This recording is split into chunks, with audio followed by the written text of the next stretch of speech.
What's up everybody, Commander Sanctum here, and today we have a brand new deck tech using Jin Sakai, Ghost of Tsushima. Jin is a 2/4 human samurai for 1 white-blue black that has, whenever Jin deals combat damage to a player, draw a card, and whenever a creature you control attacks a player, if no other creatures are attacking that player, choose one. It gains double strike until end of turn, or it can't be blocked this turn. Ghost of Tsushima is a masterpiece of a game. The gameplay, the story, the characters, is one of those all-around amazing games. For this deck tech, I wanted to pay homage to the game by adapting elements from it into this deck, while still using Jin's ability to its full potential. To achieve this, we'll be focusing on a great creature type, Samurai, as well as some equipment related to the feudal Japan era. This will naturally involve a lot of cards from Kamigawa, a rather underappreciated set in my opinion. Since we're rather restricted to a single block and set for this, we'll have to expand our equipment selection outwards from this, but it'll still stick with the overall theme of samurai and their weapons. With that, let's get into the card highlights. To start out with our samurai selection, we'll look at a few legendary ones with useful abilities. Auron Venerated Guardian is a great option that can increasingly help take care of your opponent's creatures, while the Wandering Rescuer is a perfect option to help protect your attacking creatures from any sort of targeted removal. While we probably won't get too much out of Cyan Vengeful Samurai's second ability, the fact that he will cost less and less for each creature in our graveyard is a great way to really capitalize on any samurais that may have already died. The best part about the Rescuer and Cyan is that they also already inherently have double strike. This means that you'll never have to use Jin's standoff ability with them, and can instead give them unblockable each turn, making for a great way to really kill your opponents quickly. For some more legendary samurais, we have a trio from the Kamigawa block in Kentaro the Smiling Cat, Nagao Bound by Honor, and Takino Samurai General. Not only do all of these samurai have Bushido, making them more effective in combat if they're blocked or have to block themselves, but they also help out with your other samurais. Kentaro helps remove the color costs from samurai creatures you cast, turning their CMC into all colorless instead, while Nagao gives your samurais a passive +1/+1 whenever he himself attacks. Takino is a bit more restricted in its usefulness for other samurai, only helping them when they have the Bushido mechanic, but the passive increase that he'll provide them is really nothing to scoff at. At the very least, it'll be +1/+1, making it a great way to get some extra damage in. For some non-legendary samurai, we have Hand of Cruelty and Hand of Honor, two cards that are exactly the same, other than being opposite colors and having protection from the other color. Bushi Tenderfoot is an interesting one. On one hand, Kenzo the Hard-Hearted is a very good samurai, having inherent double strike and even Bushido too, but on the other hand, actually getting Bushi to flip may be difficult. The goal with Bushi is to give him double strike with Jin's ability, and hope that an opponent blocks with a 1/1 creature. While this may be a bit of a pipe dream, if it does happen, we'll be given a great samurai in return. And hey, even if they don't take the bait and block, 2 damage is still better than nothing. There are also a number of non-legendary samurai that either help out other samurai or otherwise benefit from playing other samurai. Kanda's Hatamoto gets a nice +1/+2 in vigilance boost if you control a legendary samurai, which will be simple enough given our commander is himself a samurai. Indebted Samurai, on the other hand, gets more powerful as your samurai die, getting a +1/+1 counter whenever one of them goes to the graveyard. A Ganjo Exemplar has a very restrictive ability. If a samurai attacks alone, it'll get a +1/+1 boost. Keep in mind that this is different than Jin's ability. Jin's ability lets you attack each person with 1 creature to get the effect, whereas this says that the attacking samurai has to be the literal only attacking creature, like the exalted keyword states. Still, the fact that he's a samurai and has the potential to boost the power of a creature in certain situations makes him fit perfectly well in the deck. What is a samurai without his weapon? Thankfully, in Magic, we have a plethora of weapons to choose from in the form of equipment. Starting out with some more flavorful legendary weapons, we have some that are, again, from the Kamigawa block. Oathkeeper Takino's Daisho gives a nice +3/+1 bonus to the equipped creature, especially devastating when paired with Jin's double strike ability. Beyond that, however, it even reanimates the equipped creature when it dies, if that creature is a samurai. Since our deck is chock full of samurais, this will be an absolute boon for us, making this one of the better equipments we'll have access to. Tatsumasa the Dragon's Fang is a bit pricey, costing 6 mana to play and 3 mana to equip, but gives a massive +5/+5 combat bonus that'll surely kill people quickly when paired with double strike. It even lets you get a 5/5 dragon if you need it in a pinch, making it an excellent option. The one that needs no real introduction to Magic aficionados, Umezawa's Yotei is an all-around amazing piece of equipment that can pretty much swing the tide of a game on its own, especially, again, when paired with a double-striking attacker. Kusarigama is a pretty amazing piece of equipment, potentially letting you wipe your opponent's board if they block and your creature's big enough. When paired with Double Strike, it's important to remember that each bit of damage, the first strike damage and normal damage, will trigger the effect, amplifying the board wiping potential tremendously. Nodachi is nothing flashy, simply giving a creature +2/+0 in first strike, but is a nice, cheap, and flavorful piece of equipment for our samurai.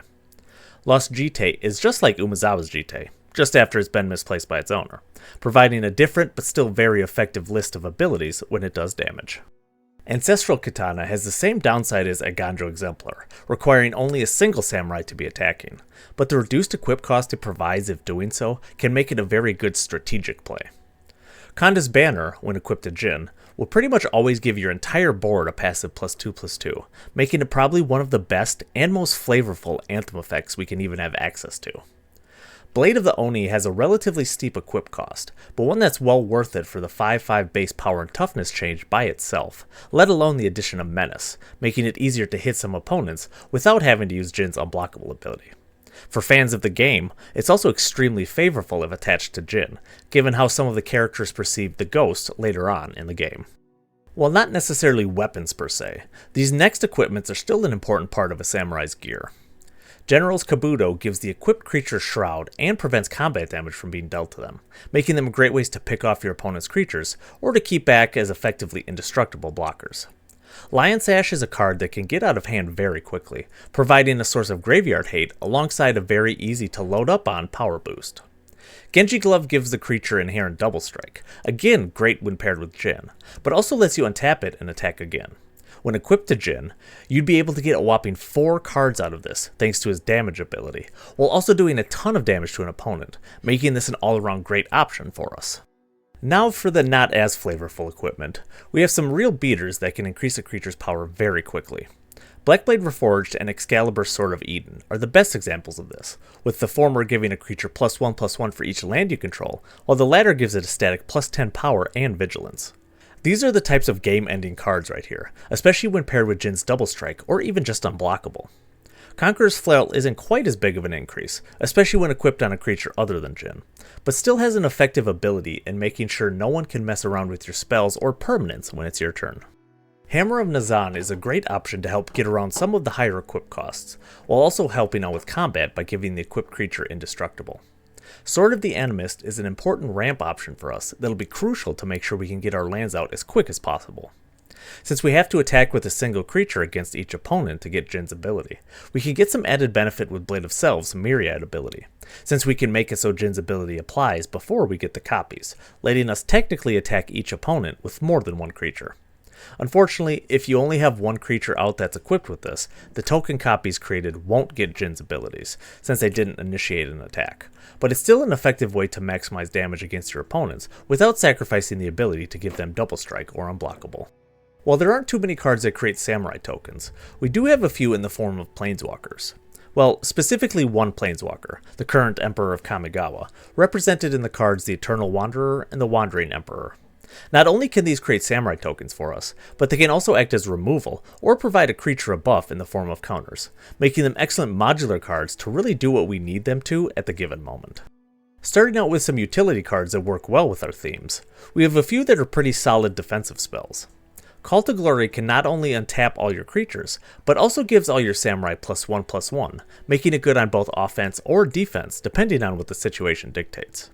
While not specifically mentioning samurai like the other, Hold the Line feels like a very flavorful card to me, given its art and flavor text, and has a great defensive ability, massively buffing a whole team of blockers.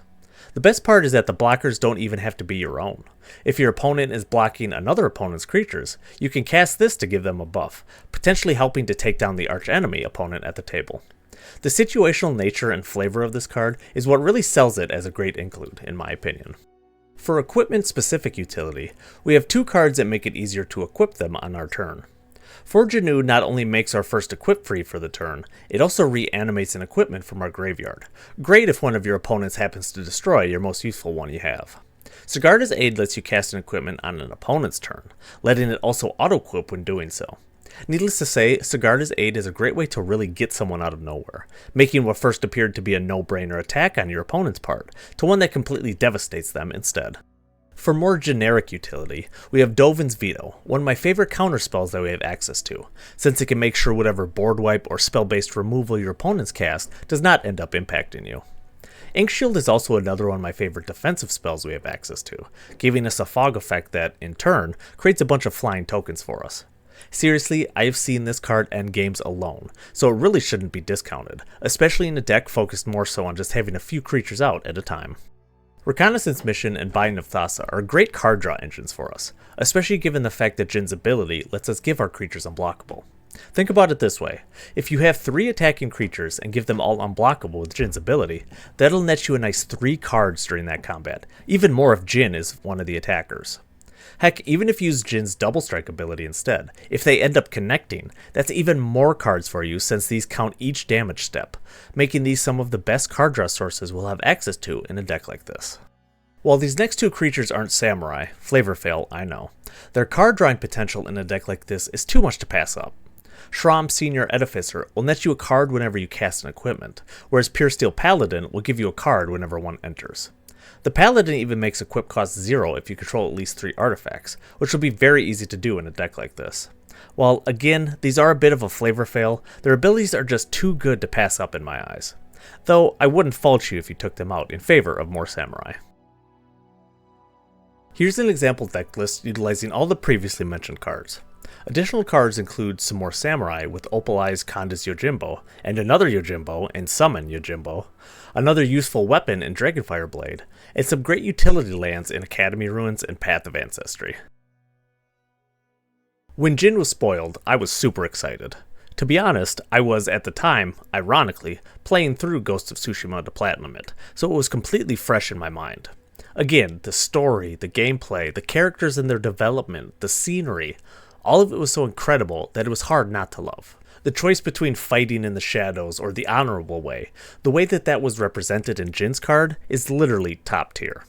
I'm very pleased with how it came out, so kudos to R&D for that. As far as this deck goes, I think this is going to be one of my favorite that I've made. It's nothing overly fancy, just another typal deck, though one using a very unsupported creature type, mixed with some equipment, most of which has some flavor to it. Still, I think that just that combination, using samurai and then focusing more so on samurai weapons and gear, is what really sells it for me. There's a few different ways you can really build Jin. Just go straight Voltron, go the ninja or ninjutsu route, focus on creatures with natural evasion. Heck, I even originally wanted to try to make this a poison deck, which fans of the game will understand why, but the colors just didn't support it very well. Still, out of all of those, I think that this ended up being my favorite build for him, and one that truly honors the game and its setting. To be frankly honest, this is going to become one of my personal decks that I'll be using. If flavor is something you enjoy, or you just enjoy using more unique equipment or creature types, then this may be just a deck for you. I hope you enjoyed watching this deck tech on Jin Sakai Ghost of Tsushima. The full deck list outlined in this video can be found at the Architect link at the top of the description. If you enjoyed this video, please remember to drop a like and comment, as well as subscribe to the channel for more Magic content. Thank you all for watching, and I'll see you in the next one.